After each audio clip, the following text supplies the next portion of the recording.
అందరికీ నమస్కారం. Welcome to Bharathi TV. June 9న వైఎస్ జగన్మోహన్ రెడ్డి గారు వైజాగ్లో ప్రమాణ స్వీకారం చేయబోతున్నారు. దానికి సంబంధించి వైసీపీ అంతర్జాతీయ ప్రధాన కార్యదర్శి సీమరాజా గారు ఉన్నారు. అసలు ఏర్పాట్లు ఏం చేస్తున్నారు, అసలు అతిథులు ఎంతమంది వస్తున్నారు, ఎక్కడ సెట్ చేస్తున్నారు, ఇవన్నీ కూడా తెలుసుకున్నాం. నమస్కారం సీమరాజా గారు. నమస్కారం అయ్యా. సార్ ఎలా ఉన్నారు సార్? బ్రహ్మాండంగా ఉన్నాం సార్. మీ అధినాయకుడు జగన్మోహన్ రెడ్డి గారు 9వ తారీఖున వైజాగ్ లో ప్రమాణ స్వీకారం చేయబోతున్నారు అన్నారు సార్. ఫ్లైట్లు మొత్తం బిజీ అయిపోయినాయి, ఫ్లైట్ టికెట్లు దొరకట్లేదు. అసలు ఎక్కడ సార్, ఎక్కడ వేస్తున్నారు, ఎక్కడ సెట్ వేస్తున్నారు, ఎక్కడంటే ఏం చెప్తారు సార్? సెట్ ఫ్లోటింగ్ బ్రిడ్జ్ మీద వేస్తున్నాం. ఫ్లోటింగ్ బ్రిడ్జ్ మీద వేస్తున్నాం. జిల్లాకు ఒక ఎయిర్పోర్ట్ కట్టించినాం కదా, ఆయా జిల్లాల నుంచి ఒక్కొక్క ఫ్లైట్ వచ్చారు. అందరూ కూడా వచ్చి సర్వీసులు అయితే ప్రారంభం చేస్తాము. 9వ తారీఖు నాడు బ్రహ్మాండంగా గాలిలో అందరూ కూడా వచ్చి దిగి పోతా ఉంటారు. ఓకే, ఫ్లోటింగ్ బ్రిడ్జ్ పోయింది కదా సార్, మొన్న ఎప్పుడు కొట్టుపోయింది. మళ్ళా అతికిచ్చాం కదా, మా చేతల్లో పని కదా అది, మీ చేతల్లో పని. ఓకే, మా చేతల్లో పని. అతికియాలన్నా అతికిచ్చాము, తెంపాలన్నా తెంపుతాము. ఓకే మరి ఓకే సార్. అతిథులు చాలా మంది వస్తున్నారు. ట్రంప్ దగ్గర నుంచి మొత్తం అంతా ప్రపంచవేత్త అందరూ వస్తున్నారని తెలుస్తుంది. ఎవరెవరు వస్తున్నారు సార్? ట్రంప్ గింపు అంతా ఎవరు రాలేదు, కానీ బ్రెజిల్ ప్రధాని వస్తున్నాడు. బ్రెజిల్ ప్రధానమంత్రి, ప్రధానమంత్రి కాదు, బ్రెజిల్ ప్రెసిడెంట్ వస్తున్నాడు. ఎందుకంటే ఆ రోజు విజయసాయి రెడ్డి ఆయన బ్రెజిల్ ప్రెసిడెంట్ గా ఎన్నికైన రోజు మా వాడు ట్విట్ కూడా పెట్టాడు కదా విజయసాయి రెడ్డి. అవునండి, అందుకని చెప్పి ఆయన కూడా వస్తున్నాడు. సార్ అసలు అంటే జనాలందరూ గ్రౌండ్ లెవెల్లో వెళ్తే ఓడిపోబోతుంది మీ పార్టీ, ఘోర ఓటమి చవి చూడబోతుంది అని చెప్పి 178 స్థానాలకు ఒక్క స్థానం కూడా తగ్గదు. 175కు 175కు 178 స్థానాలు మా వైసీపీ పార్టీ అధికారంలోకి రాబోతోంది. 30 సంవత్సరాల పాటు అన్న అధికారంలోనే ఉండబోతాడయా. ఏం మాట్లాడుతున్నావు నువ్వు? సార్ గ్రౌండ్ లెవెల్లో చూస్తే అంతా మొత్తం మీరందరూ ఎత్తిపోతున్నారని చెప్పి పరిస్థితి ఉంది కదా సార్. నీ కళ్ళు ఏమన్నా పచ్చగా ఉన్నాయో ఒకసారి చెక్ చేయించుకో ఆడికన్నా పోయి. ఓకే, అయితే డెఫినెట్లీకి 175కి 178 ఖచ్చితంగా. ఒకటి తిరువల్లూరు, కాట్పాడి, అస్సాం 3 కూడా ఖచ్చితంగా గెలుస్తాం. ఆ మూడిట్లో గురించి కూడా భారీగా వస్తారు జనాలు, ఆ 3 నియోజకవర్గాల నుంచి కూడా. ఓకే, 175 నియోజకవర్గాల్లో మేము ఎటువంటి వాళ్ళం అని ఈడ తెలిసిపోయింది. వాళ్ళకి తెలియకూడదు కాబట్టి మంచి మంచి స్టార్ హోటల్ వేసి వాళ్ళను మంచి వసతులు, అక్కడి నుంచి అరకు నుంచి వచ్చే సరుకు ఏదైతే ఉంటుందో ఆ సరుకు రుచి చూపించి టేస్ట్ చేసి ఏడు ఉండేటువంటి వంటకాలు అన్ని కూడా రుచి చూపించి పంపిస్తాం. అదన్నీ మేము సిద్ధంగా ఉన్నాం, ఏర్పాట్లు చేసుకున్నాం. అన్న రావటము, తండ్రి లాంటి వాడు బొత్స సత్యనారాయణ గారే చెప్పినారు కదా, మేము చెప్పేది ఏముండదు. 9వ తారీఖు నాడు మేము ప్రమాణ స్వీకారం వైజాగ్ లో నుంచి చేస్తున్నామని చెప్పినాడు కదా. ఓకే సార్, వేణుస్వామి గారి చేత ఆయన ఏది చెప్పినా కానీ అది జరగట్లేదు. ఆయనేమో మీ అధ్యక్షుడు ఎవరైతే ఉన్నారో ఆయన సీఎం కాబోతున్నాడని మాట్లాడుతున్నారు. మీరు రీసెంట్ గా కూడా నిన్న ఒక చేశారు. ఏంటి సార్ పరిస్థితి? ఆయన వేణుస్వామి గారు చెప్పారంటే డెఫినెట్లీ జరగదు అని అనుకుంటున్నారు జనాలు. ఎంతవరకు కరెక్ట్ సార్ ఇది? వేణుస్వామి చెప్పినాడంటే జరగదంటే ఆయనకు ఈ మధ్య కొద్దిగా మతి స్థిమితం బాగా లేదు. ఓకే, ఎందుకంటే అన్న 65 mg టాబ్లెట్ వాడితే ఈ వేణుస్వామి అనేవాడు 50 mgలోనే ఉన్నాడు. ఆయన కూడా 65 mgకి వచ్చినాడంటే కరెక్ట్గానే ఉంటుంది పని. ఓకే, కానీ ఆయన చెప్పినా చెప్పకపోయినా అంటే కేసీఆర్ గెలుచాడు అన్నాడు, ఓడిపోయినాడు. హైదరాబాద్ గెలుచాదు కప్పు అన్నాడు, నాకు అది పోయింది. ఇంకా మా వాడు గెలుచావు అన్నాడు. అయినప్పటికీ ఆయన మాటలు కూడా పట్టించుకుంటాడయ్యా. ఆ పూజలో మందు తాగి ఆ పూజలో ఉండే చికెన్ తిని మాట్లాడేటువంటి వ్యక్తి వేణుస్వామి. ఇంకా ఆయన మాటలతో మనకేం పని, మనకు అవసరంగా లేదు. ఏమైనప్పటికీ ఇటాటి స్వాములు ఎంతమంది వచ్చినప్పటికీ, ఇటాటి సంఘాలు ఎంతమంది వచ్చినప్పటికీ, ఎంతమంది స్టార్ క్యాంపెయినర్లు వచ్చినప్పటికీ మేము మా గెలుపు తథ్యం, మమ్మల్ని ఎవడు ఆపలేడు. ఓకే సార్, ఎవరైతే రోజా గారు, అమర్నాథ్ గారు, లేకపోతే పెద్ద పెద్ద నాయకులు ఉన్నారు, వాళ్ళకి కూడా ఈసారి మంత్రి పదవులు కరెక్ట్ అయినంటారు, ఇస్తారంటారా? లేకపోతే డిప్యూటీ సీఎం ఇచ్చారు ఈసారి. ఓకే, మంత్రులు ఎందుక? మంత్రులు డిప్యూటీ సీఎం ఐటీ శాఖ మంత్రిగా ఇచ్చినారు, ఏం చేయలేకపోయినాడు. ఈసారి డిప్యూటీ సీఎం ఇచ్చితే భారీగా చేస్తాడు.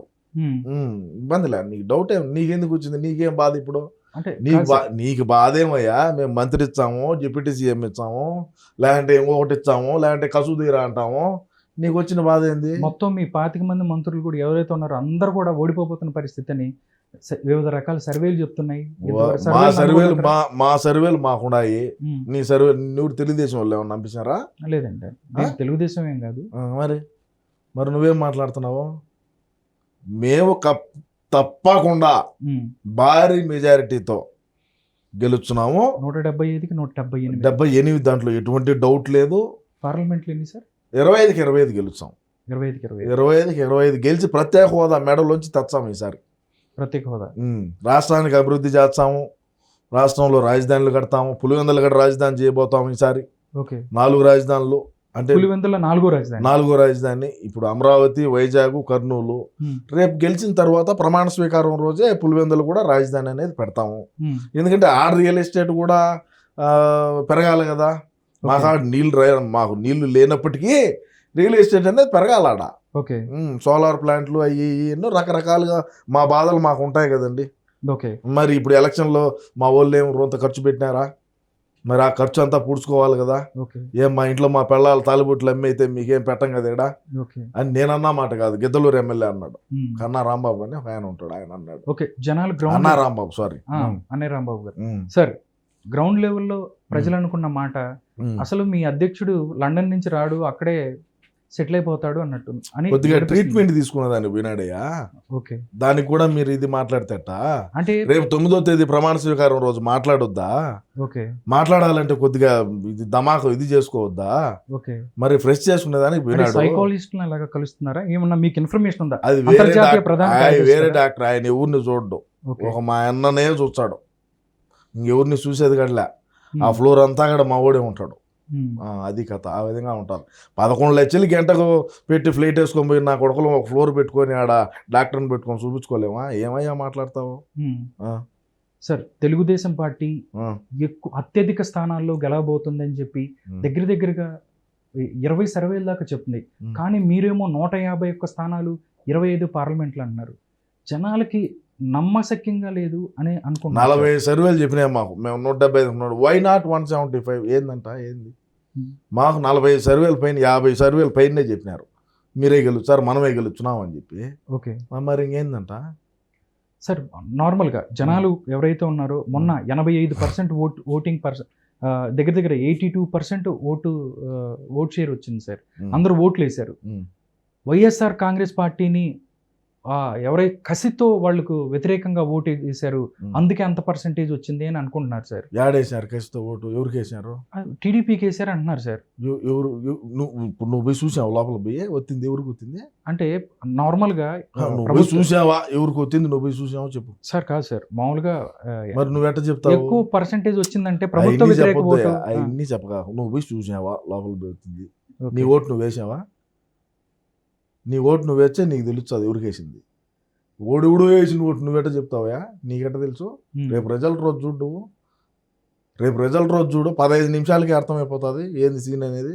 సార్, మీ వాళ్ళే చెప్తున్నారు, మీ నాయకులే చెప్తున్నారు, మొత్తం అంతా మాకేసారని చెప్తున్నారు. అంటే మీ వాళ్ళు చూసిన పరిస్థితి ఉందా? లేకపోతే బ్యాలెట్ బాక్స్ ఈవీఎంలోకి వెళ్ళి అందరూ చెప్తున్నారు మాకే ఓటు చేశారని అడుగుతున్నారు సార్. మాకే ఓటు వేసారని చెప్తే మా బడిగా ఉన్న వాళ్ళు మాకు ఓటేకే మీకు వేస్తారా? ఏమి ఇచ్చారని మీ వాళ్ళకి ఓటు? మేము ఇచ్చేది మేము ఇచ్చాము. ఈ చేతిలో ఒకటి పెడతాము, ఈ చేతిలో ఒకటి పెడతాము, రేపు వచ్చినాక పెట్టేది పెడతాము. ఏమవుతుంది ఇప్పుడు ఆంధ్రప్రదేశ్లో? ఇప్పుడు నేను ఒకటి చెప్తానయ్యా, ఒకటి ఇన్ను బాగా. 2019లో మేము అధికారంలోకి వచ్చిన 151 స్థానాల్లో తండ్రి పదవిని అడ్డం పెట్టుకొని లక్షల కోట్లు లూటీ చేసి 16 నెలలు జైల్లో ఉన్నప్పటికీ షర్మిల రోడ్ల బడిగా తిరిగి 16 నెలలు పార్టీని బలోపేతం చేసి ఒక అవకాశం తల్లి ఒక దిక్కు, చెల్లి ఒక దిక్కు, పెళ్ళాం ఒక దిక్కు తిరిగితే మా అన్న 151 స్థానాలతో 151 స్థానాల్లో గెలిచి ముఖ్యమంత్రి అసెంబ్లీలో అడుగుపెట్టాడు.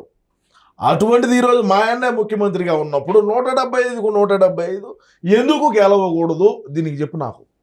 మేమేమి అభివృద్ధి చేయనప్పటికీ, మేము ఏ పరిశ్రమలు తేనప్పటికీ, ఉన్న పరిశ్రమలు తరిగినప్పటికీ, పోలవరం కట్టినప్పటికీ, జాబ్ క్యాలెండర్ అయినప్పటికీ, ఏమి చేయనప్పటికీ కూడా ప్రజలు మాకే ఓట్లేస్తారు, మమ్మల్ని మళ్ళా గెలిపించారు. 30 సంవత్సరాల పాటు మా అన్నే అధికారంలో ఉంటాడు. రాష్ట్రాన్ని పక్క రాష్ట్రానికి అమ్మైనా సరే రాజధాని కడతాడు. ఇది రాసి పెట్టుకో. 2024లో గెలిచిన తర్వాత మన రాష్ట్రం ఇప్పుడు ఆల్రెడీ సచివాలయం తాకడ పెట్టినాడు. ప్రభుత్వ భూములు ఉన్నాయి. రాష్ట్రంలో ఉండేటువంటి ప్రజల ఆస్తుల మీద కూడా మా ఆయన బొమ్మ వేసుకున్నాడు. అవును. సర్వ హక్కులు మాకే ఉండేట్టుగా చేసుకున్నాడు. వీటి నమ్ముతాం, వీటి నమ్మి రాజధాని కడతాము, వీటి నమ్మి రాష్ట్రాన్ని అభివృద్ధి చేస్తాము, వీటి నమ్మి పోలవరం కడతాము. ఏంటంటే ఏమవుతుంది? సార్ 2019 ప్రజల కోసమే కదా మా అన్న అహర్నెస్ లో కష్టపడుతుంది. సీఎం తాడేపల్లి ప్యాలెస్ లోంచి బయటికి రానప్పటికీ, ఉమ్, కొంపలోంచి బయటికి రానప్పటికీ కూడా ఉమ్. ప్రజల కోసమే కష్టపడుతున్నాడు కదా. సార్ 2019లో కూడా మీరు చాలా హామీలు ఇచ్చారు మీ అధినాయకుడు. 730 ఇచ్చినా 1-2 కాదు, ఒకటి కూడా చేయలేదని ప్రజలు అనుకుంటున్నారు సార్. 3 చేసాం సాల్దా. ఏం చేశారు సార్? 3 చేసాం సాల్దా అంట. ఓ 3 రాజధానులు చేశారా? మరి ఇంకేం కావాలా? ఓకే రాష్ట్రం అభివృద్ధి కాలేదంటే ఇంకెంతకన్నా ఇంకేం అభివృద్ధి కావాలయ్యా? సార్ పిల్లలకి ఉద్యోగాలు లేక రోడ్డు మీద పడుతున్న పరిస్థితి ఉంది. అడగతేను మనం ఉమ్, అడగతేను మనం సార్ మీరే ఉద్యోగాలు ఇస్తాం, జాబ్ క్యాలెండర్ విడుదల చేస్తాం ఇచ్చినాం. 2,500 ఉద్యోగాలు, 2,50,000 ఉద్యోగాలు ఇచ్చినాం. Volunteer ఉద్యోగాలు ఉద్యోగాలు. సరిపోవా? ఇంకేం కావాలా? 5,000 జీతం ఊర్లో ఉండేవాడికి 5,000 సరిపోదా? పల్లెల్లో ఉండేవాడికి 5,000 సరిపోదేమయ్యా?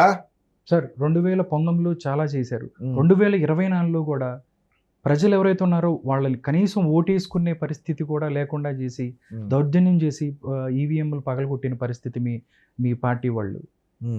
ప్రజలు ఇవన్నీ చూస్తున్నారు. ఏదైనా ఓటు మీకు వేయాలంటే ఎందుకు చెప్తారు సార్? ఇవన్నీ దౌర్జన్యాలు చేస్తే ఎలా ఓటేస్తారని మీరు అనుకుంటున్నారు? ఖచ్చితంగా వేస్తారు. 1-2 వార్డుల్లో వేయకుండా ఉంటే మిగతా వార్డులు ఇరా. ఇప్పుడు 1 వార్డు 2 వార్డుల్లో ఏదో ఈవీఎం పగల కొట్టినాడు, ఆడ మాకు ఓటింగ్ శాతం తక్కువ వచ్చింది, కూటమికి ఎక్కువ ఓట్లు వేసారంటే మింగలేవా? నియోజకవర్గంలో ఆ 2 బూతులేనా ఉండేది? పంచాయతీలో ఆ 2 బూతులేనా ఉండేది? ఎన్ని పంచాయతీలో ఎన్ని బూతులు ఉంటాయి? ఎన్ని ఈవీఎంలు ఉంటాయి? ఒకటి పగల కొట్టిన పాట ఏమవుతుంది? దాంట్లో ఏం ఉండేది, తెగేది ఏం ఉండదు. ఓకే ఏమి కాదు. మీరేదో ఆలోచన చేస్తున్నారు, మీరేదో భ్రమలో ఉన్నారు. కూటమి వచ్చాది, మేము ఇదిగినేని. ఖచ్చితంగా మా ఓడే గెలుస్తాడు, పులివెందల రాజధాని చేస్తాడు. ఓకే అది పేర్ని నాని గారు కానీ అంబటి రాంబాబు వీళ్ళందరూ ఎలక్షన్ తర్వాత వాళ్ళ ఆహాకారాలు చూస్తే ఓడిపోతున్నామని జనాలకు క్లియర్గా అర్థమైన పరిస్థితి. మంత్రులు లాంటి వాళ్ళే పోలీసులు మాకు సహకరించలేదు, టీడీపీ దౌర్జన్యం చేసింది, ఇవన్నీ చెప్తున్నారు మీ వాళ్ళు. అంటే ముందే ఓటమి. టీడీపీ ఎప్పుడు కూడా అండి ఒకసారి మీరు ఆలోచన చేసుకోండి. చంద్రబాబు నాయుడు గారు పెద్ద ఆయన పాపము. చంద్రబాబు నాయుడు గారు కానీ తెలుగుదేశం పార్టీ వాళ్ళు కానీ ఎక్కడా కూడా వాళ్ళు అధికారంలో ఉన్నా లేకున్నా చట్టం తన పని తాను చేసుకొని పోతుందని ఆయన పెద్ద ఆయన అంటాడు. వీళ్ళు కూడా వీళ్ళు ఏదన్నా తోకలు అంటే మా అన్న ఏమంటాడు, ఏంట్రా అంటాడు. అదే చంద్రబాబు నాయుడు గారికి వచ్చేసరికి ఉండండమ్మా తమ్ముళ్ళు ఆగండి అంటాడు. మా వాడు అట్ట కాదు, ఏంట్రా మాకు చూద్దాం అంటాడు. అర్థం కాలా? అది మేము ఎంతమందిని కొట్టినాం మాకు తెలీదా? తెలుగుదేశం వాళ్ళు ఎంతమందిని కొట్టినారు? వాళ్ళు గుడిగాలు వాళ్ళు అసలు ధైర్యం కూడా చేయరు, అంత సాహసం కూడా చేయరు. ఎందుకు లేబ్బా మనకు ఏదో పోలీసు వాళ్ళు వ్యవస్థ ఇవన్నీ కూడా ఎలా ఆర్డర్ ఉండదు అని చెప్పి వాళ్ళ అధినాయకుడిని దృష్టిలో పెట్టుకొని ముందుకు పోతారు. మా అధినాయకుడు ఎటాటోడు, మా అధినాయకుడు ఆయుధాలు నూరుతాడు, ఐఏఎస్ఎల్ ఐపీఎస్ఎల్లో లోపలికి పంపించాడు, సినాయన్ను బాత్రూంలోకి పంపించాడు. మా పార్టీ పుట్టిందే ఆడించే కదా. అట్టేటప్పుడు మేము ఇంక ఎట్టుంటాము కార్యకర్తలంగా ఉండేటప్పుడు? ఆయన ఒక విజనరీ, ఈయన ఒక డెకాయిట్, మాకు ఇంకేం చెప్తాము మరి. ఓకే సార్ 2024లో అంటే మీరు హ్యూజ్ గా గెలుస్తారని చెప్తున్నారు. ఏం చేస్తారు రాష్ట్రానికి మీరు వస్తే? ఇంకేమన్నా కొత్తగా చేయాల్సిన ఏం చేయాలి? చేశారు మా అన్న గతంలో ఒకసారి అన్నాడు, కరోనా ముందు అనుకుంటా, ఇంకేం చేద్దాం ప్రజలకి అన్నాడు. ఆల్రెడీ అన్ని చేశారు, ఇంకేం కూడా చేసేదానికి. ఆల్రెడీ రోడ్లు కూడా మొత్తం పోయినాయి. రోడ్లు సార్ ఆంధ్రప్రదేశ్లో రోడ్లు కూడా లేవు. చేస్తాం ఇప్పుడు. అదే ఇప్పుడు అందుకే కదా ప్రభుత్వం ఈ భూములన్నీ మా శోధనం చేసుకునేది.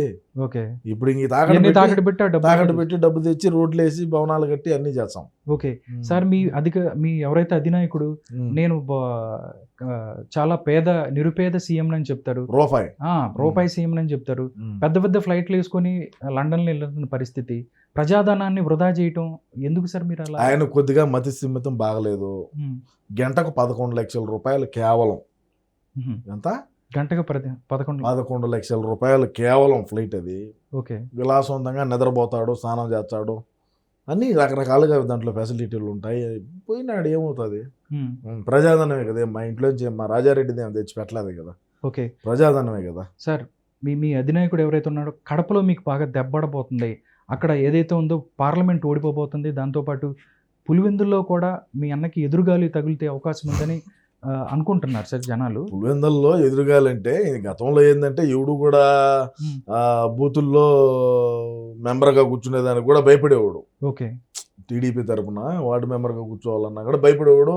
ఒకవేళ ఎవడన్నా ఒక బూతు 2 బూతుల్లో కూర్చుండేట్టుగా కూర్చోమన్నా కూడా వాడిని సొక్కాయి పట్టుకొని బయటికి లాగి రిగ్ చేసుకుంటా ఉన్నటువంటి పరిస్థితులు. ఓకే. ఇప్పుడు ఆ బీటెక్ రవి అనే తెలుగుదేశం ఆయన వచ్చినాడు. ఆయన ఆ పరిస్థితి మమ్మల్ని తానిలా, కానీ అంత మెజారిటీ రాకపోవచ్చు, కానీ అన్నయ్య గెలుచాడు. ఓకే. ఎందుకంటే ఎక్కడా కూడా రిగ్ చేసిన పరిస్థితులు లేవు. ప్రతి బూత్లోనూ తెలుగుదేశం పార్టీ ఏజెంట్ అనేవాడు కూర్చున్నాడు. ఓకే. కూర్చున్నారు, ధైర్యంగా ఉన్నారు వాళ్ళు కూడా. ఇంతకు ముందు భయపడేవాళ్ళు. ఓకే.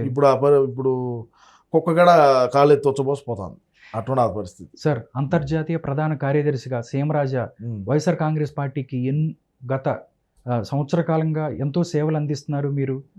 మీకు మీకు మంత్రి పదవి రాబోతుంది, మిమ్మల్ని మంత్రి హోదాలో చూడబోతున్నామని అంటున్నారు. నిజంగా మీకు అలాంటి హామీ ఏం వద్దు, మా అన్న కళ్ళల్లో ఆనందం చూసేదానికి నేను ఇదంతా చేస్తాను. ఓకే. ఆయన సుఖంగా ఉండాలి, సుఖంగా ఉండాలి, 30 సంవత్సరాలు అధికారంలో ఉండాలి. ఖాళీగా ఉండాలా, సుఖంగా ఉండాలి? ఖాళీగా ఉండాలా, ఖాళీగా ప్యాలెస్ లోనే ఉండాలా, సుఖంగా ఉండాలా, రాష్ట్రాన్ని పక్క రాష్ట్రానికి అమ్మాలా. అమ్మితేనే నాకు ఆయన కళ్ళల్లో ఆనందం ఉంటుంది. అప్పుడు నేను అప్పుడు దాకా నా ఈ పోరాటం ఆగదు. ఓకే. ఈ పోరాటం కొనసాగుతుంది, ఖచ్చితంగా కొనసాగుతుంది సార్. ఇంకా ఎన్ని రోజులైనా సరే జగన్మోహన్ రెడ్డి గారిని ఇంకా ఎలా చూడాలని మీ కోరిక? ఇంకా వైఎస్ఆర్ కాంగ్రెస్ పార్టీని ఎక్కడికి తీసుకెళ్లాలని మీరు కోరిక? మేము అలాగే ఇప్పుడు దుబాయ్, జింబాబ్వే, ఆఫ్రికా, నైజీరియా ఈ దేశాల్లో అన్నింటిలో కూడా పోటీకి సిద్ధంగా ఉన్నాము. రాబోయే ఎలక్షన్ లో ప్రెసిడెంట్లుగా ఇక్కడ అంటే ఇప్పుడు శాసనసభ్యులు, పార్లమెంటు, మెంబర్ ఆఫ్ పార్లమెంట్లు ఉంటారు. ఆడ డైరెక్ట్ ప్రెసిడెంటే. ఇప్పుడు బ్రెజిల్ ప్రధాని అయినాడు కదా, మనోడే కదా. ఓకే. బ్రెజిల్ పంపించిన సరుకు 25,000 25 టన్నులు అనుకో. ఓకే. 25 టన్నుల కంటైనర్ డైరెక్ట్ గా వచ్చింది. అదే విధంగా ఇక్కడ ఇంకా గనులు మంచి చెడ్డ అన్ని ఉన్నాయి, చేస్తాం సార్. గట్టిగా తప్పకుండా చేద్దాం. 4వ తారీఖు తర్వాత మీ సహచరులు ఎవరైతే ఉన్నారో, మంత్రులు అవ్వచ్చు, మొత్తం ఎవరైతే ఉన్నారో, కొడాలి నాని, వల్లభనేని వంశీ, వల్లభనేని వంశీ యూఎస్ పోయినాడు కదా, ఆల్రెడీ వెళ్ళిపోయారా? మొత్తం కూడా పని ఉండిపోయినాడు. మొత్తం ఫ్లైట్ టికెట్లు అన్ని బుక్ అయిపోయినాయి. 4 తర్వాత మొత్తం అంతా అస్సాం అని అన్నారు. ఏంటి అస్సాం నుంచి ఇక్కడికి వచ్చామంటే వీళ్ళు అస్సాం బాగుంటుంది ఏంది? నువ్వు అంటే ఇక్కడి నుంచి విదేశాలకు వెళ్ళిపోతున్నారని అనుకుంటున్నారు. మీకేమైనా సమాచారం ఉందా? నాకైతే నాకేం కర్మ, వెళ్ళిపోను. నేనేం చేశాను? నేను నిజాన్ని నిర్భయంగా మాట్లాడేటువంటి వ్యక్తిని మా పార్టీలో. నేను ఎక్కడా కూడా ఎవరిని దూషించి మాట్లాడను, తప్పుడు మాట మాట్లాడను. ఎవరిని నీ అమ్మ మొగుడా అది ఇది అని కూడా ఎవరిని ఏమనలా. నేను భయపడాల్సిన పని లేదు. నేను ఆంధ్రాలోనే, విజయవాడలోనే ఉంటా. ఏమవుతుంది అంట? నేనేం ఇది చేయలేదే, నేనేం అవినీతి చేయలేదే, నేనేం ఇసుక అక్రమంగా తోలలేదే, మైనింగ్ చేయలేదే, ఎర్రచందనం అక్రమంగా రవాణా చేయలేదే, గంజాయి చేయలేదే, డ్రగ్స్ చేయలేదే, క్లీన్ చిట్, వైట్ కాలరు, నన్ను ఎవడు ఏమీ చేయలేరు. ఓకే. అది అయితే 4వ తారీఖు తర్వాత మీరు ఇక్కడే ఉంటారు, ఎక్కడికి వెళ్ళరు? ఇక్కడే ఉంటా. కావాలంటే మళ్ళా కూడా కలుద్దాం. రిజల్ట్ అయిన తర్వాత రా, ఓకే, మళ్ళా కూడా మాట్లాడదాం. మళ్ళా కూడా ఏందన్నా ఉంటే అడుగు, మళ్ళా కూడా నేను నీకు ధైర్యంగా సమాధానం చెప్పేదానికి సిద్ధంగా ఉంటా. ఓకే. అంటే మీరు ఎవరైతే మీ అధినాయకుడిని ముఖ్యమంత్రిగా కాకుండా ఇంకా పై స్థాయిలో ప్రధానమంత్రిగా లేకపోతే దేశ అధ్యక్షుడు ఇట్లాగే ఏదన్నా చూడాలని ఆశ ఏమన్నా ఉందా? ఆశ ఉండాలి, కానీ అది జరగదు కదా. మా ఓడి మంది ఈడీ కేసులు ఎన్ని ఉన్నాయి, 16 నెలలు జైల్లో చెప్పకూడదు తిన్నాడు. ఈ కేసులు సిబిసిఐడి కేసులు ఎన్ని ఉన్నాయి, ఈడీ కేసులు ఉన్నాయి, దేశద్రోహం కేసులు ఉన్నాయి. ఇవన్నీ క్లియర్ అయితే కదా ప్రధాని అయ్యేది. ప్రధాని కావాలనే ఉంటుంది నాకు కూడా ఒక అభిమానిగా. కానీ అది అయ్యే పని కాదు కదా. అయ్యేదైతే ఓకే, కానీ అది అయ్యేటిగా కనపడడంలే. చూద్దాం ఏమవుతుందో. ఈ కేసులన్నీ క్లియర్ అయినాయంటే అవ్వచ్చేమో. ఓకే సార్, మీరు ఎప్పుడు వైజాగ్ బయలుదేరబోతున్నారు? మీకు కూడా ఆల్రెడీ మీరు అంతర్జాతీయ ప్రధాన కార్యదర్శి కాబట్టి మీరు ఎప్పుడు వెళ్ళబోతున్నారు? ఆ వేడుకని అక్కడి నుంచి నేను 2వ తారీఖు వెళ్ళబోతున్నాను. ఆడ పరిస్థితులన్నీ చూసుకోవద్దా? ఓకే. ఇప్పుడు అస్సాము, తిరువల్లూరు, కాట్పాడి నుంచి వచ్చే వాళ్ళకి అందరికి రూములు, మంచి చెడ్డ భోజనాలు. అంటే దాంట్లో మెనూ ఏమైనా ఉందండి కొత్తగా అక్కడ వచ్చిన వాళ్ళకి? ఆ మెనూ వేరు ఉంటుంది, అది మీడియం ముందు చెప్పేది కాదు. ఓకే. అంటే గంజాయి అట్లా అవి రకరకాలుగా ఉంటాయి. నీకెందుకు అవన్నీ నువ్వు ఎంత దూరం మాట్లాడాలనో అంత దూరమే మాట్లాడు. మళ్ళీ దగ్గరికి వచ్చి చూసి మాట్లాడాలా అని అవన్నీ అనుకోకు. అంతవరకే మాట్లాడుతూ ఉండు, దానికి సమాధానం చెప్తా, తీసుకొని పోతా ఉండు, అంతే. అది ఓకే సార్. మళ్ళీ మీ ప్రభుత్వం ఏర్పడిన తర్వాత 4వ తారీఖు తర్వాత అసలు రావాలా వద్దని ఆలోచించుకొని మళ్ళీ మీకు సార్ వస్తాం సార్. అంటే తప్పకుండా మళ్ళీ రావాలని మీ దగ్గరికి వస్తాం సార్. తప్పకుండా అప్పటి వరకు